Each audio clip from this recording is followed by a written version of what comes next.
Hi folks, Leah Metha here from MethMac Communications on your stream tonight for episode 2 of Ask Leah for 2019. As we're waiting for some people to jump on, I want to remind you that there's less now than 2 weeks to go until my first public workshop of the year. Shut the hell up, how to control that little voice. This has been my most requested workshop over the last probably 2 months, and it's the workshop dedicated to self-doubt.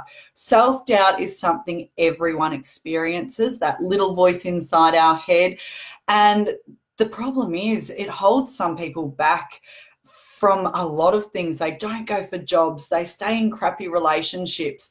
You know, they wonder, who am I to do that, to be that, to try that? So it can be really debilitating. For some of you out there, it might not be debilitating, but you know what? That self-doubt is still there, and there's some things outside your comfort zone that you would like to give a crack. If that is you, the workshop is coming up on Wednesday, the 6th of February. It's in Traralgon at Traralgon Business Centre. It's in the evening, so you know, for those of you who do work and your workplaces aren't generous enough to sponsor you to attend, it is something that you can attend off your own back. It's always a really incredible night.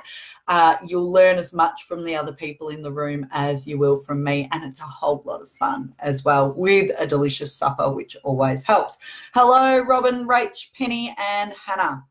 All right, so this week on Ask Leah, I've got 2 really different questions to address.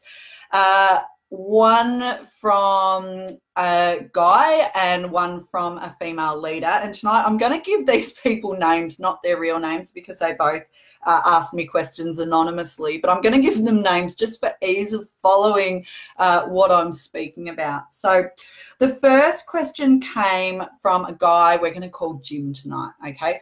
And Jim's question is about personal life, but you know what?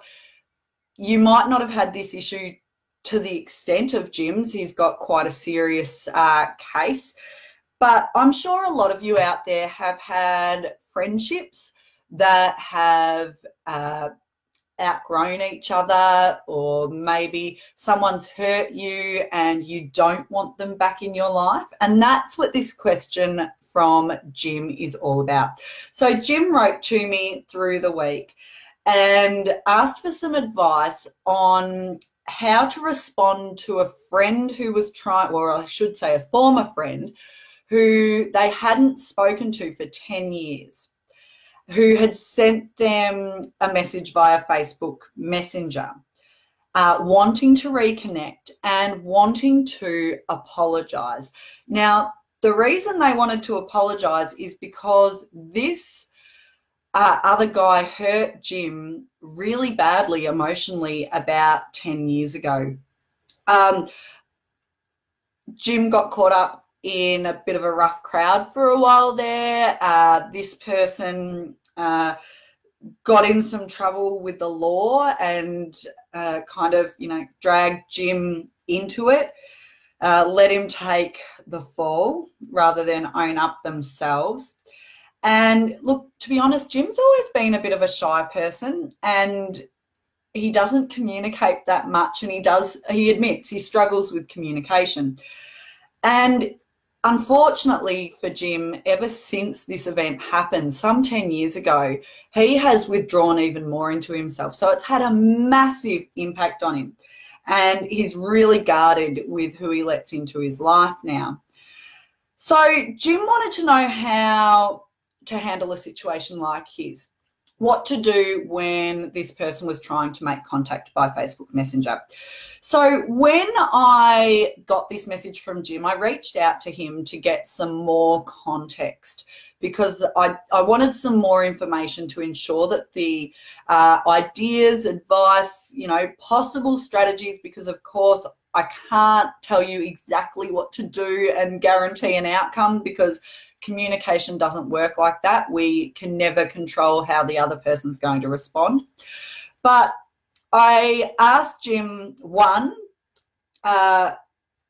if he had any reason why they'd tried to contact him. And regardless of the answer why, how did Jim feel about the contact? Does he actually want this person back in his life at all or not? Does he definitely want to respond or not, was the other question. So in response to those, Jim said that the guy had contacted him via Facebook Messenger and did send a friend request as well, sent through a message saying that they want to apologise for the event that happened 10 years ago and have a chat about it. Now, Jim's not interested in talking to them. He doesn't want to get involved in the conversation. However, he does want to respond. He doesn't want to ignore it completely. He wants to be able to take the high ground. He wants to be able to control his emotions without getting aggressive, angry, out of control. He doesn't want to start another argument. He's not interested in any of that. He just wants to take that high road, respond, and then ignore any further communication from this person, which is absolutely fair enough. So, and hello to those who have just joined, Les, Kiera, and Cal. So, to Jim, what I suggested is he respond really calmly, obviously, in a considered way as well, to keep the response quite short and measured. And to start off, and I should point out, Jim said he can't forgive this person, that he, you know, does still hold on to quite a lot of anger, which is actually why he reached out, because he was concerned that he might respond in a negative way. So I suggest, Jim, saying something along the lines of, you know what, I appreciate you contacting me in a bid to apologise, and I'm glad you've reached a point where you can acknowledge that what you did 10 years ago, you know, did hurt me. However, please understand that I have moved on since then, and now I have reached a point in my life where I'm focused on different things, and I am in no way connected with that time in my life. With that in mind, please respect the fact that I don't want to discuss this with you, and I don't want any further contact. Kind regards, Jim. Okay, so you're not saying thank you for apologising, I'm so grateful, you know, just I appreciate it. I'm glad you've reached a point where you can acknowledge that, but please respect that the point I've reached in my life is one where I don't want any connection with that negative time in my life. I've moved on, and I'd appreciate it if you didn't contact me again. You do that, and then I'd block that person on Messenger. I think you can do that. And if you can't, certainly don't read anything that they send, any follow-ups. Don't get sucked in. Okay, you've said you definitely do want to respond. That's fine. But have your short, sharp response. You know, that, even though I spoke about it for a while, that will only take a few lines. You're not justifying it. You're not, you know, going into a detailed explanation. Just a few lines that would probably, you know, be under 10 lines of text. But that's it. Okay, if you say you don't want any contact after that, doesn't matter if this person sends you, you know, 20 messages saying, no, but I want to explain myself, because what that is that other person trying to make themselves feel better, which, look, I get it. It is great that they've reached a point where they feel that they can apologise. However, that is about them. That's not actually about you. So you do what you need to do in this situation. Be polite, be assertive, and then ignore any further comments and move on. Hi, Tanya. Hi, Sarah. Thanks for joining in. Okay, second question tonight from a woman I'm going to call Zara. Excuse me. And Zara is a female leader for a large organisation. And she has a question that, it's a cracking great question actually, and it's one that I coached another female leader on last year. And thanks Courtney at Flusk, wearing my gorgeous Flusk earrings, for your comment there about it being great advice. So Zara is a manager, and one of her staff members, she's having a bit of trouble with one of her staff members who is causing a bit of an issue by being disrespectful to some other staff and seems to be lacking a bit of resilience themselves. Now, this staff member is a man who is much older than Zara. So, you know, different stage in his life, different generation. She's obviously his boss, and she doesn't know, but she suspects that he might have a bit of an issue with women in leadership, particularly the fact that she's younger as well. They get along, they really do get along, and he brings a lot of value to the work that he does and the projects that he's working on. So he's not, you know, he's not a bad person. He's not bad at his job. He's actually really good at the technical aspects of his job, and he does that very well. However, Zara's been working really hard to develop his strengths, resilience, and communication skills because he is valuable to the project. She likes working with him. And here's the thing. This guy really wants to get a leadership position. He wants a promotion. He's desperate for a promotion. So he's applying for all these internal jobs and he's not getting them. Now, the problem when he doesn't get them is he doesn't cope well. And I've got to say, this guy is not alone.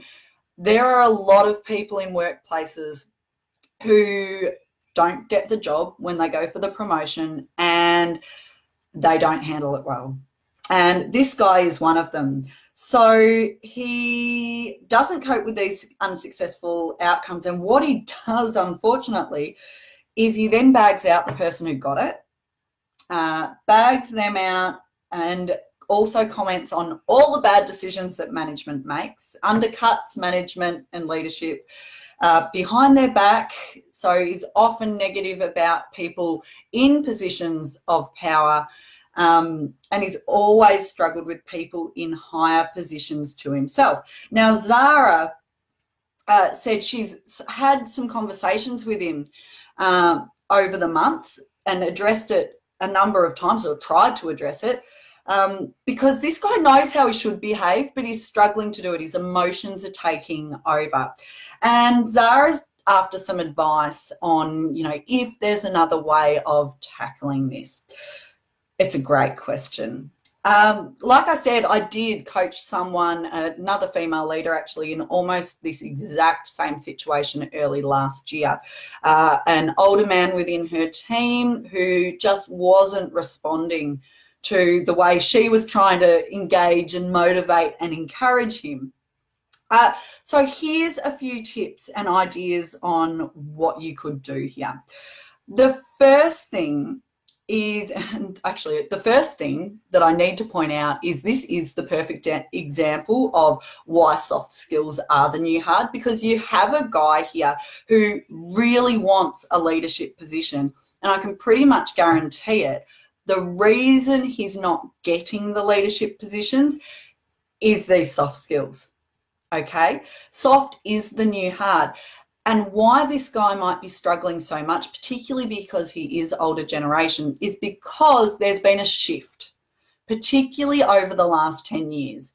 It did used to be that as you got the most experience, the technical experience, you were next in line for a promotion. You'd been there the longest. You know the job inside and out.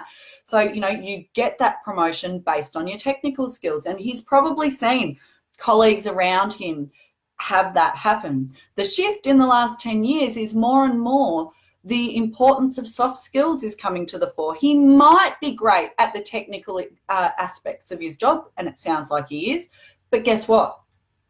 The technical skills do not make a good leader. Okay, they don't necessarily make a good leader. What makes a good leader are the soft skills. It is the resilience, the communication, the teamwork, the very things that he's coming unstuck with.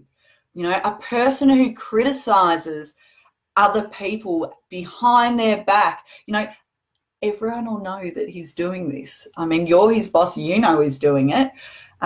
He's not going to get the promotion if he continues this behavior. So how can you approach it?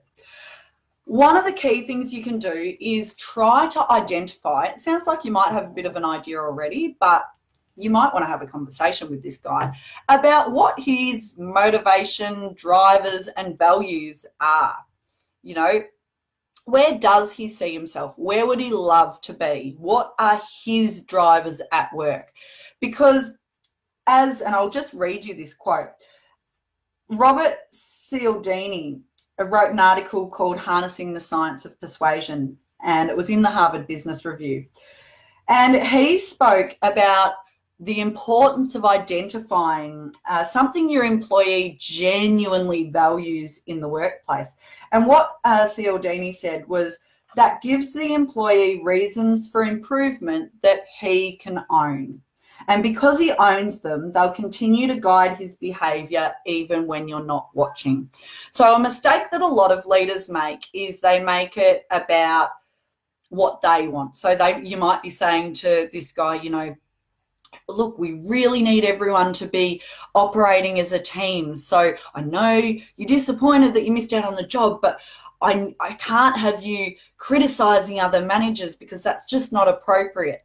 Now, saying that it's not wrong, but here's the problem. If you say that, take that sort of approach, it doesn't connect with this guy because perhaps teamwork isn't really what he values at the moment. He's valuing those leadership roles. He's valuing, for whatever reason, whether it's power, recognition, money, whatever, he values that leadership role. So I would recommend coming at the conversation. First, you might want to ask him, you know, what does he value? Where is he hoping to see himself in the next couple of years? And if he says, you know, look, I'm applying for all these leadership roles and I really want a leadership position, okay, I want to help you get there, which is why I need to speak to you about these things, because the reality is soft skills are now what organisations like ours are hiring on. We know you can do the job. We know you can do the technical part. You are great at that. But our workplace is not just looking for the people with the right skills. They're looking for the right people.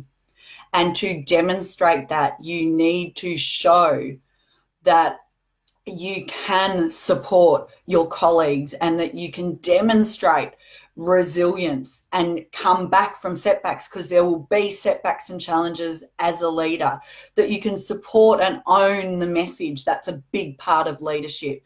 And if you can do that, you're going to be in the ball game for these positions that you're going for. Okay, so you've got to find something that connects with him. Empathy is really important here too. Absolutely acknowledge, you know what? It must be really frustrating to have been in this role with a desire to move to leadership and to not be getting there, and to see people promoted, other people promoted who are younger with less experience. I get that that's frustrating. However, the reason a lot of this is happening now is because even tech companies like Google are realizing the importance of soft skills and they're hiring for that. Okay, so you need to make him see that improving his communication, improving his resilience is actually directly linked to him getting the role, okay, to getting a promotion. Now, here's the thing. You can do all of this. You might have already done all of these things. And if you've had these conversations, and offer to help him, ask him, what do you need from me? You know, how can I help support you to improve these skills? Okay, or how can I support you, with the resilience following those knockbacks. And that's a whole other kettle of fish in terms of the advice you might give him there, which I'm more than happy to have a conversation with you about following tonight. However, you can't do it for him. It's really important you understand this. So you can have the conversation in the best way you can, but you can't control how he reacts. So if this is ingrained behavior that he's done his whole life, it's going to be very, very difficult for him to change. And it's going to be easier for him to blame everyone else. It's a bit of that victim mindset. So he's going to have to be willing to go, I hate to use the word journey, but I will. He has to go on this journey to improve his soft skills. And if he genuinely wants to get into leadership and you can show him the correlation there, then maybe he will work to do that. But if he doesn't, if he keeps bagging out people behind their backs, if he keeps criticising decisions behind people's backs without suggesting a solution, you then have a performance management issue, because he might be great at his job. He might be contributing wonderful things to the project. He might be technically brilliant. But guess what? A big part of performance is soft skills. So if he's doing that, he's not being a good team player.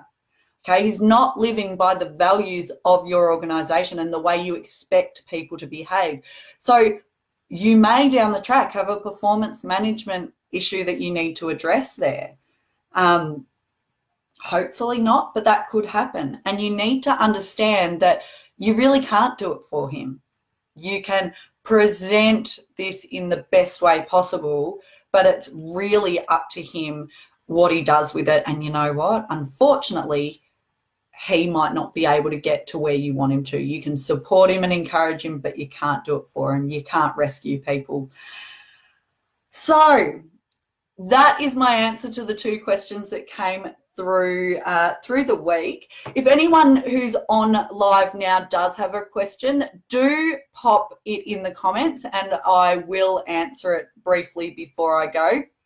As I mentioned at the top of the show, I do have my self-doubt workshop coming up. I also have a double header coming up. First double header I've done in Sale in March, on the 5th of March at the Matador in Sale. I'm running my public speaking workshop in the morning and my networking workshop in the afternoon, which does include a glass of bubbly.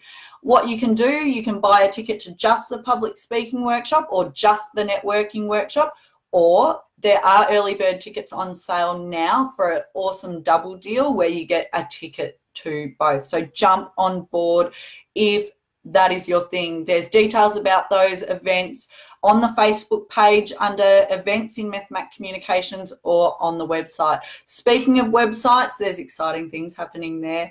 I will have a new website in a couple of months. I will also have some new branding in a couple of months, and I'll have a new book. And I think that next week might be the week where I do need to share the book cover with you.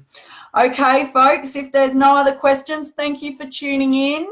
I hope you all stay cool tomorrow. It is going to be a scorcher. Find somewhere with air conditioning. Hopefully the power stays on. And all the best for an awesome long weekend. Cheers.